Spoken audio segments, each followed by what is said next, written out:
5월 17일 오늘 만나 성경 말씀은 사무엘상 6장 2절 20절 말씀입니다. 블레셋 사람들이 제사장들과 복술자들을 불러서 이르되 우리가 여호와의 궤를 어떻게 할까? 그것을 어떻게 그 있던 곳으로 보낼 것인지 우리에게 가르치라.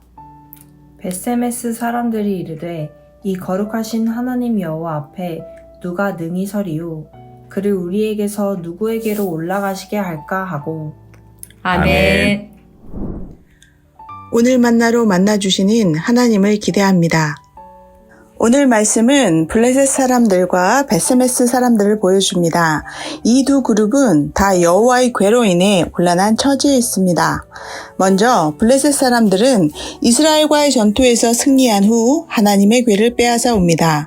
그런데 여호와의 궤가 가는 곳마다 독한 종기로 인해 그 지역이 망하고 맙니다. 급기야 두려움에 떨게 된 블레셋 사람들은 하나님의 궤를 어떻게 해야 할지 논의합니다. 내용은 좀 다르지만 벳세메스 사람들도 마찬가지입니다. 그들은 암송아지가 몰고 온 여호와의 궤를 보고 기뻐하며 하나님께 번제를 드리죠. 그런데 여호와의 궤를 무심코 들여다본 까닭에 많은 사람들이 죽게 되고 벳세메스 사람들은 이 일로 슬피 울게 됩니다.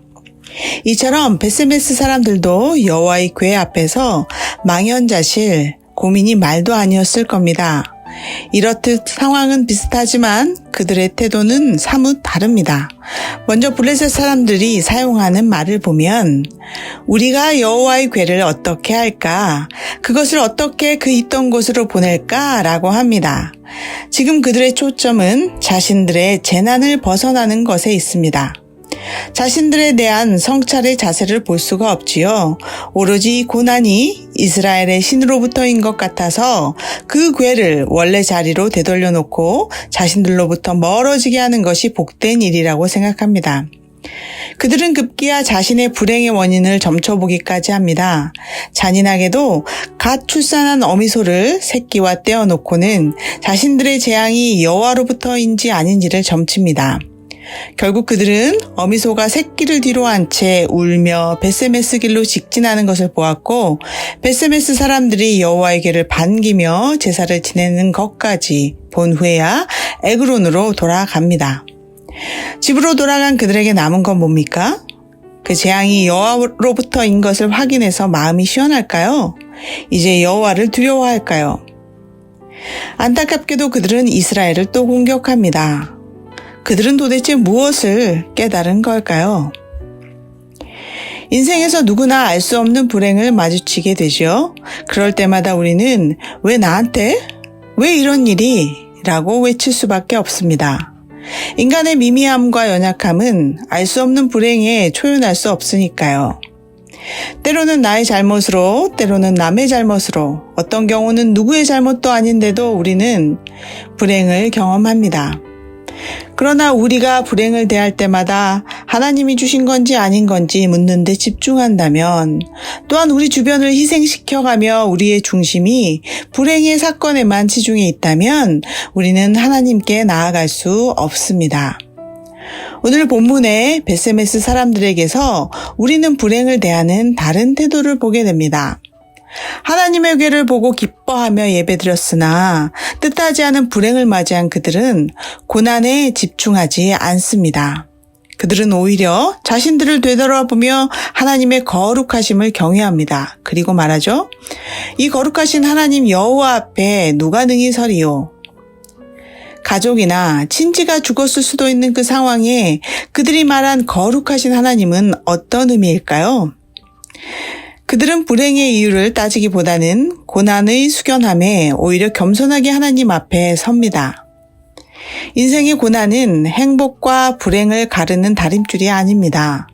고난은 얼마나 삶이 고귀한지, 그리고 그 삶을 우리에게 펼치신 하나님이 얼마나 기묘한 분인지를 깨달아가게 합니다. 우리가 고난으로 인해 우리 삶에 대한 존중이 없다면 우리는 하나님을 가벼이 여기는 것일지도 모릅니다. 블레셋 사람들처럼 고난을 비껴가야만 하는 것으로 생각하고 하나님을 주술적 대상으로만 여긴다면 그 또한 삶을 왜곡하는 것일 겁니다. 이 경우 삶은 고난이 없는 삶이라야만 하니까요. 그러나 우리는 기뻐하는 와중에도 혹은 우리의 무지로 원치 않는 고난을 맞이하게 됩니다.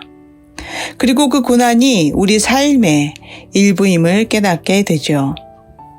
여러분, 그 고통을 치워야 할 분비물로 여기지 않고 의무로 살아가게 하시는 분이 하나님이십니다.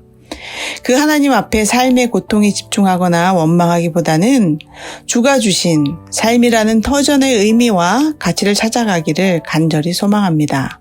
기도하겠습니다. 하나님, 고난에 집중하기보다 눈을 크게 들어 이 세상에 펼쳐진 하나님의 기묘한 가치와 의미를 깨달을 수 있는 지혜와 사랑을 허락하소서. 예수 이름으로 기도합니다. 두 가지 기도 제목으로 기도하신 후에 개인 기도하시겠습니다. 하나님을 경외함으로 삶의 의미와 가치를 재발견하며 살아가는 하루하루 되게 하소서. 살아가는 모든 날들이 주께 예배하는 삶 될 수 있기를, 그 예배의 모형을 체험하는 광성의 모든 예배 될 수 있기를 기도합니다. 이 제목으로 기도하신 후에 개인 기도 하시겠습니다.